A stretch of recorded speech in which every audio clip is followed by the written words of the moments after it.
Spring, 1943. The snow had withdrawn from the Russian fields like a defeated army, leaving behind a skin of mud and the sour smell of thawing earth. Along the rail lines east of Kursk, trains groaned under loads that did not look like victory. Timbers for dugouts, coils of wire, crates of mines, stacks of shells.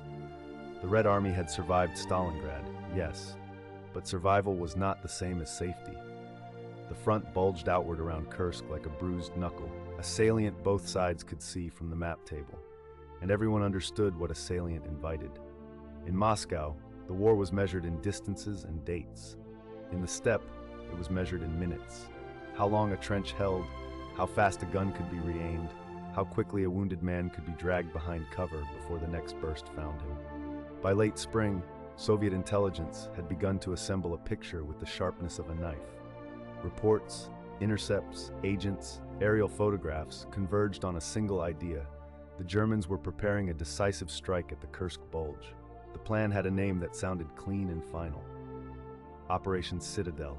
At Stavka, Georgy Zhukov pushed the papers across the table with a blunt finger. The choice in front of them was temptation versus discipline. Strike first, or let the enemy break his teeth on prepared defenses. Konstantin Rokossovsky, calm and precise, argued for depth, layer upon layer of fortifications, mines, anti-tank strongpoints. Nikolai Vatutin, commanding the southern face, knew the terrain would favor speed. If the Germans came, they would come hard and fast. The decision in the end was not romantic, it was practical. Let them come. So the Kursk salient became a construction site of war. Villagers and soldiers dug until their hands bled through gloves. Engineers laid minefields in patterns that looked like geometry but behaved like chaos.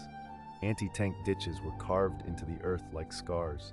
Artillery was registered and re-registered, firing tables recalculated, observation posts camouflaged with branches that still carried the smell of sap. Behind the first defensive belt, a second waited. Behind the second, a third. Reserves, tanks, rifle divisions, mobile corps stood farther back like a clenched fist. If you could have looked at the map and then at the ground, you would have seen the same contradiction. The Soviet front was huge, stretched and vulnerable, and yet at Kursk it was dense, an engineered trap. Across the line, German headquarters wrestled with its own arithmetic. The Wehrmacht still possessed elite tactics, veteran formations, and the belief, dangerous, persistent, that one more operational masterpiece could restore the initiative. Roughly 800,000 men and around 2,700 tanks were gathered for Citadel, including new machines that were supposed to tilt the balance. Tigers with their heavy armor and long guns, Panthers with sleek angles and ambition. But those numbers hid the other truth. Divisions were worn, replacements uneven, and fuel was no longer a background concern. It was a limit line drawn under every plan. Heinz Guderian, the father of German armored doctrine, had argued against the offensive with a question that cut deeper than any speech. Why attack at all? A salient could be reduced, yes, but at what cost and with what reserves left afterward? Yet the machinery of decision moved forward. In the north, Walter Model prepared to punch downward. In the south, Erich von Manstein planned to drive upward with his armored spearheads, trusting skill and shock to compensate for time and attrition. By early July, the air felt charged. Reconnaissance planes circled like insects. At night, engines were muffled and headlights forbidden. Men slept in boots. Artillery crews lay beside their guns, listening to the quiet as if it were a lie. Then, 5th July 1943 arrived. Before dawn, the sky over the salient flashed. German guns opened, and Soviet batteries answered, not blindly, but with coordinates already prepared, because the defenders had been waiting for this hour, like a man waiting for a door to be kicked in. The first minutes were a violent argument between artillery groups. Counter-battery fire, smoke, the long scream of rockets, the dull concussion that made teeth ache. And then the German armor began to move. On the northern face, Model's assault met a landscape that had been turned into an obstacle course. Minefields that forced tanks into narrow lanes, anti-tank guns hidden behind folds in the ground, infantry dug in with grenades and anti-tank rifles. Progress was measured in hundreds of meters, bought with wrecks. A Tiger could shrug off hits that would kill lighter tanks until it struck a mine or its tracks were torn, or it was forced to present its flank to a well-sighted gun. The new Panthers, feared on paper, suffered from mechanical failures that no amount of bravery could fix. Engines overheated, transmissions broke, and recovery vehicles became targets. On the southern face, Manstein's forces found more room to build momentum. Here the battlefield became a contest of thrusts and braces. German panzer divisions probed for weak points, then rammed forward with combined arms. Tanks, assault guns, engineers clearing lanes, infantry clinging to the armor's wake. Soviet strongpoints did not vanish. They bled, fell back, reformed. When a first line was overrun, it often revealed a second line already aiming at the gap. In the minefields, the war turned intimate and brutal. Engineers crawled with metal detectors and bayonets, sweating under fire. A single detonated mine could flip a tank, block a lane, and stop an entire column long enough for artillery to find it. Smoke drifted low, and the air filled with dust and the smell of burned oil. Infantry counterattacks, sometimes desperate, sometimes calculated, lunged into the noise.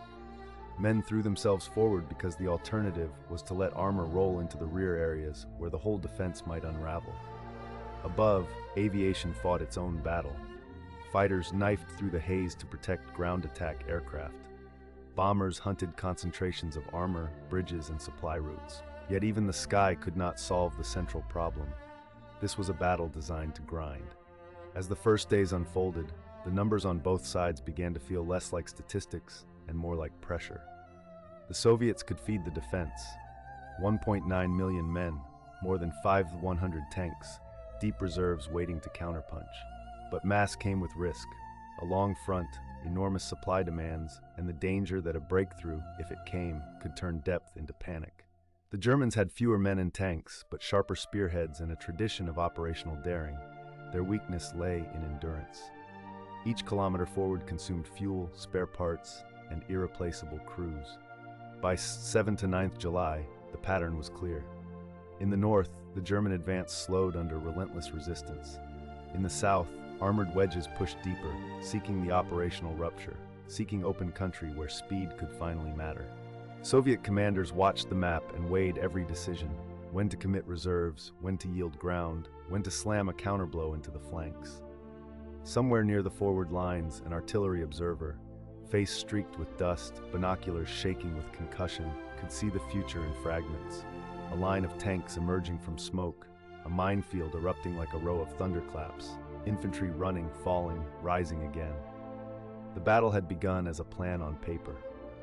It was becoming something else, an immense grinding test of will and logistics, where every advantage carried its own cost. And the salient, that protruding bruise on the map, started to tremble. Because the deeper Manstein's panzers drove on the southern face, the more inevitably they were being pulled toward a meeting point the Soviets had prepared for. An area near a small railway station whose name would soon be spoken with awe and exhaustion. Prokhorovka. By 10th of July, the southern face of the salient felt like a door that had been forced but not yet opened. Manstein's spearheads had gained ground, yes, enough to make maps look dramatic. But the closer they came to the railway embankments and low ridgelines near Prokhorovka, the more the landscape began to behave like a funnel. Roads converged, fields narrowed between gullies, villages became reference points for artillery rather than places where people lived. And the Soviet defense, built for depth, started to tighten like a net. At German command posts, the language remained confident. One more push, one more breach, one more day. Yet the men at the front saw the hidden costs. Mine-clearing lanes that existed at dawn were cratered by noon. Tanks that survived combat were immobilized by broken tracks and overheated engines. Supply trucks arrived late or not at all because Soviet aircraft hunted the roads and artillery walked fire onto junctions. Still, the advance continued because stopping in front of a prepared defense was its own kind of defeat. The corridor to Prokhorovka. The fighting compressed into a series of violent, overlapping actions. German formations, most notably the 2 SS Panzer Corps, pressed forward in a narrow operational corridor. Their goal was not merely to win a local fight. It was to break into open space behind the Soviet belts and force the entire southern face to collapse. The Soviets read that intention clearly. Rokossovsky's calm logic in the north had been about endurance. Here, Vatutin's problem was timing. How long to absorb the blow before committing the armored reserve that could either save the front or be destroyed in the attempt. That reserve had a name that traveled down the chain of command in guarded phrases. Army under Pavel Rotmistrov. Rotmistrov's headquarters sat behind the line, where the earth still held some grass and the trees had not been shaved into splinters. Staff officers bent over maps lit by shaded lamps. Telephones rang with the clipped urgency of men trying not to sound afraid. Reports came in like fragments of a shattered mirror. German armor near one village, Soviet riflemen falling back near another, an anti-tank regiment nearly out of ammunition, a bridge intact, no destroyed. No, intact again after engineers patched it under fire. Rotmistrov listened, jaw clenched, and did what commanders always did in such moments. He tried to see the battlefield not as chaos, but as a pattern. To the west of Prokhorovka ran a low ridge. To the east, the railway embankment cut the land like a blunt knife. Between them lay rolling ground broken by ravines, terrain that could hide an approach, then suddenly expose it at the worst possible moment. It was not ideal for maneuver, which meant it was perfect for collision. The soldier's view: dust, steel, and distance measured in seconds. In the forward trenches, the war had stopped resembling arrows on a map. It became a series of sensory facts: the taste of cordite in the back of the throat, the metallic clatter of tank tracks approaching through smoke, the way a man's hands shook when he tried to light a cigarette, even if he swore he wasn't afraid. Soviet infantry clung to their positions with an exhausted discipline. Anti-tank teams waited until the last possible moment because ammunition was precious and range meant everything. A German tank at 800 meters was a threat. At 80 meters, it was a wall of moving steel that made men forget their own names. German panzer grenadiers advanced in the wake of armor, using it like a moving shield. Their officers had learned to fear Soviet artillery less when it was silent, because silence often meant the guns were waiting for the column to bunch up, waiting for the moment when one burning vehicle would block a road and turn a march into a trap. Above them, the air war continued as if the sky itself were contested ground. Soviet ground attack aircraft dove in low, searching for bridges and fuel trucks. German fighters chased them off, only to be dragged into dogfights that spiraled away from the battlefield like scraps of paper caught in an updraft. No one owned the air for long. Control lasted minutes, not days. A decision forms at Stavka, and a pressure builds at the front. In Moscow, Zhukov and the Stavka planners watched the same map but felt a different kind of tension. They had built Kursk as a defensive battle with an offensive purpose. Let the Germans spend themselves, then strike where their reserves could not answer. The question was whether the moment had arrived. If Rotmistrov's tanks went in too early, they might be fed into the German spearhead and destroyed piecemeal. Too late, and the Germans might seize Prokhorovka's rail junction and force a rupture that would make the entire southern defense belt wobble. Messages moved along the wires with the careful wording of high stakes. Hold the line. Hold the line. Prepare to counterattack. Do not waste the tank army. Do not allow the breakthrough. The contradiction was real and brutal. It was the kind of contradiction that only war can demand a man solve. The Germans sensed the hinge and pushed for it. On the German side, Manstein's confidence was not theatrical. It was based on a real operational instinct. If there was a hinge in the Soviet defense, it would be near Prokhorovka, where the geography narrowed options and where Soviet reserves, if committed, would have to arrive quickly and en masse. The German spearheads began to angle toward that meeting point. Their commanders understood something that would be written later in histories and memoirs, but was felt then as a tightening in the gut. If the Soviets launched their tank reserve here, it would not be a clean maneuver battle.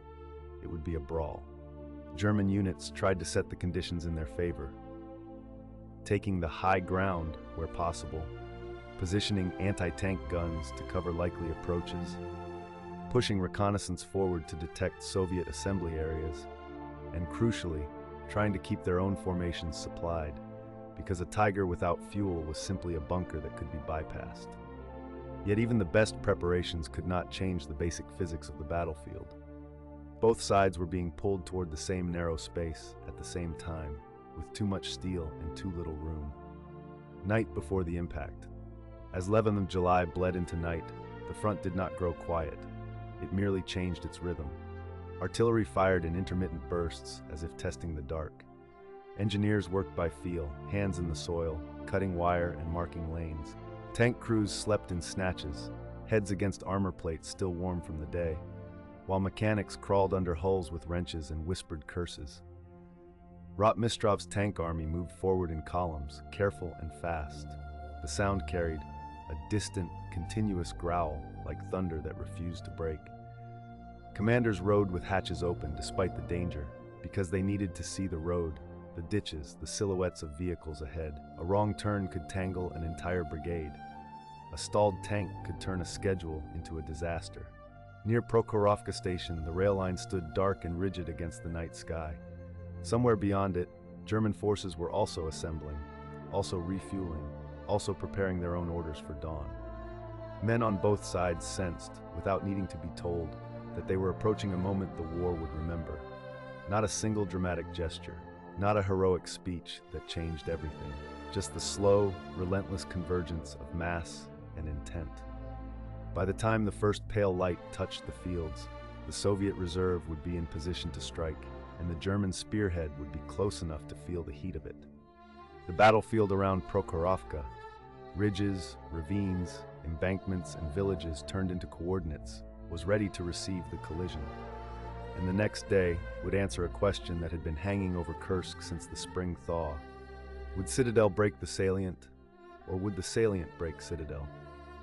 Dawn on 12th July did not arrive gently. It seeped into the low ground around Prokhorovka as a thin gray light, turning smoke into a second sky and dew into a cold film on steel. The night's scattered artillery had never truly stopped. It had only paused to let both armies inhale. Along the Soviet assembly areas, engines coughed and caught, then settled into a steady roar. Tank crews, eyes gritty, hands already stained with grease, checked radios, tightened straps, and stared forward as if looking hard enough could clear the haze. Rotmistrov's order, passed down in clipped phrases, carried a harsh clarity. Close the distance, crush the spearhead, deny the breakthrough. Across the fields, German commanders read the same morning with different hope. The corridor was narrow, but it was still a corridor. If the Soviets committed their reserve here, it could be the decisive clash Manstein's staff had been waiting for, a chance to break the defense by destroying the counterpunch. Prokhorovka, the collision. When the first Soviet tanks surged forward, the battlefield did not open into a maneuver fight. It slammed shut. The terrain, ravines, folds, the railway embankment, the scattered tree lines, turned visibility into a handful of seconds. At long range, German guns were lethal, so Soviet commanders drove for proximity, forcing the fight into distances where reaction time mattered more than optics, and where a hit could come from a flank you never saw. What followed was not elegant. It was violent geometry, tanks appearing through dust like sudden buildings, shells cracking armor with a sound like a hammer on an anvil, tracks torn off by mines and debris, leaving vehicles pivoting helplessly, infantry pressed flat into the earth as steel thundered past. Some crews fired until barrels glowed dull red. Others fought with the simplest rule left. If it moves, stop it. If it stops, go around it. A Soviet driver might aim for the slight rise that offered 2 seconds of hull-down cover, only to find it already registered by German guns. A German gunner might line up a clean shot, only for his target to vanish behind a smoke curtain and reappear at a different angle, too close, too fast. And everywhere, the air filled with fragments, metal, soil, splinters of wood, torn leaves, shredded canvas. The battlefield became a place where direction was uncertain and time felt chopped into short, brutal pieces. The human scale inside the steel. In histories, Prokhorovka is often reduced to numbers and silhouettes. On the ground, it was more intimate than that. Inside a tank, the world narrowed to the radio's harsh bursts, half heard, half guessed, the taste of exhaust and cordite, the heat that climbed with every minute, the sudden, terrifying silence when the engine stuttered. Crews learned quickly that courage wasn't the same as control. A brave man could still be killed by a shell he never heard. A veteran could still make a wrong turn in smoke and drive into a kill zone. And yet men kept moving, because stopping was its own death sentence. Outside the armor, infantry fought like survivors in the wake of a storm. Anti-tank teams waited behind ditches and shattered fences, counting seconds, gripping grenades and magnetic mines with hands that shook not from fear alone, but from sheer fatigue. Medics crawled forward, pulling wounded men into shallow cover, working by touch when the dust made sight useless. Above, aircraft dipped in and out of the haze, brief, dangerous appearances. Ground attack runs stitched the earth with fire. Fighters chased and were chased, vanishing into cloud and smoke. No one stayed long. The sky was a contested corridor just like the ground. A battle that does not break, it grinds me. By midday, neither side could claim the clean, decisive result their plans implied. The German spearhead had been checked, but not annihilated. Soviet armor had surged forward, but at a cost that was written in burned-out hulls and silent radios. The battlefield around Prokhorovka looked less like a front line and more like a wrecked workshop of war. Tanks abandoned at odd angles, hatches open, black smoke columns marking where fuel had caught, craters overlapping craters until the ground resembled broken pottery. Commanders on both sides faced the same ugly arithmetic. Every hour spent here was an hour of irreplaceable crews, engines, and ammunition. And then, beyond the immediate violence, the larger war began to press its thumb down on the scale. The pressure from outside the salient news traveled fast along headquarters wires. In the south, the Germans heard of a new crisis: Allied landings in Sicily, another front demanding attention, another drain on reserves. At the same time, Soviet preparations elsewhere were ripening into action. While Citadel struggled to breathe, the Red Army was already sharpening the counterstroke. At the highest level, the logic that had built Kursk as a trap now reached its conclusion. The Germans had attacked into depth, spent themselves against belts of defense, and failed to achieve the operational rupture they needed. Their forward units were still dangerous, sometimes terrifyingly so, but danger was not the same as momentum. Even Manstein's instinct could not conjure fuel, spare parts, and fresh divisions out of smoke. The halt. In the days after Prokhorovka, the offensive began to lose its verbs. It no longer punched or drove. It pushed, then paused, then held. Orders shifted in tone: secure what has been taken, regroup, conserve armor, prepare to meet Soviet attacks. The Soviet side, battered but intact, did not celebrate. There was no clean triumph in a field of wrecks. But there was something else, something colder and more important: certainty. The salient had not broken, and as the Germans hesitated, the Red Army's reserves, those clenched fists behind the lines, began to open into motion. Counteroffensives rolled forward on other sectors. Pressure built not as a single dramatic blow, but as a widening tide. What Kursk became, Kursk was never just one battle, it was a hinge. The Germans had bet on a decisive strike and found instead a prepared depth that turned speed into attrition. The Soviets had bet on discipline, absorbing the blow, surviving the shock, then using mass and planning to seize the initiative. Prokhorovka, for all its chaos, became the moment the southern thrust could no longer pretend it was still on schedule. The story of those July days is not one of perfect plans. It is one of plans meeting mud, mines, smoke, and men who did not behave like symbols. Somewhere near the railway embankment, long after the loudest fighting had moved on, the ground still smelled of burned oil and torn grass. The station sign, Prokhorovka, stood over a landscape that looked emptied out, as if the earth itself had been worked over by iron. Yet in that emptiness lay the result. Operation Citadel had come to Kursk to restore German initiative. Instead, it spent it. And for the Red Army, Kursk was more than survival. It was the moment the front stopped bending backward and began, steadily and relentlessly, to move west, not in a single leap, not without more suffering, but with a direction that would not change again. G again.